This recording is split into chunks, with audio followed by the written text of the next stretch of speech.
Mrs. Helene Michel, persistent remorse, attachment to the past, and the need for conscious reparation, the testimony of the Spirit.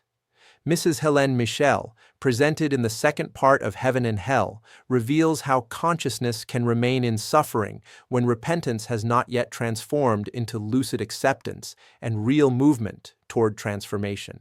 Her account shows that spiritual pain does not come from outside, but arises from the difficulty of letting go of the past and reorganizing the meaning of one's own existence.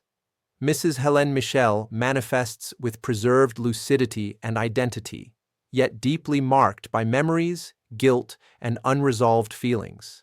She acknowledges her failures and perceives the moral impact of her choices, but remains fixated on what was, struggling to project herself into what may come to be.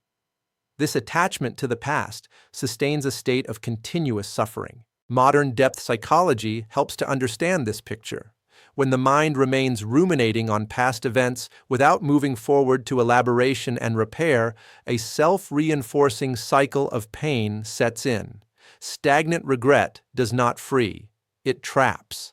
On the spiritual plane, where consciousness is clearer and free from distractions, this cycle becomes even more intense.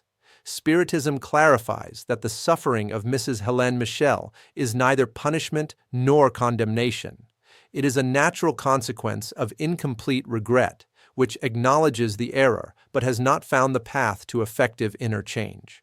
Progress requires more than weighing. It demands intimate decision, acceptance of one's own condition, and openness to possible repair. Modern science reinforces this logic by showing that processes of emotional healing depend on conscious action.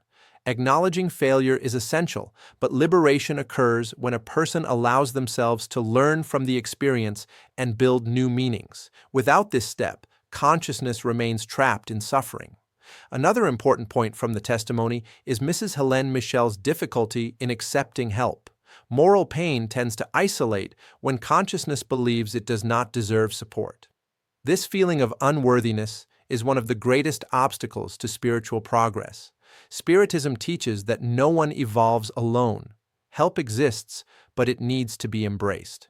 The account also highlights that time alone does not resolve suffering. What transforms consciousness is the quality of reflection and the willingness to change. As long as the mind fixates on guilt without direction, pain persists. When regret transforms into learning and a desire for repair, the inner state begins to change.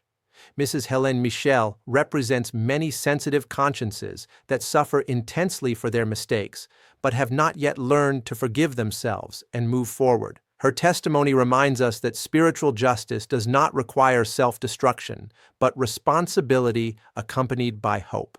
Reflecting on this account is an invitation to conscious action in the present. Recognizing failures, seeking possible repair, accepting help, and developing compassion for oneself are fundamental steps to avoid prolonged suffering. Consciousness does not ask for punishment, it asks for transformation. If this testimony helped you reflect on regret, attachment to the past, and inner reconstruction, like, share, and leave your comment. Your participation helps this message reach more people.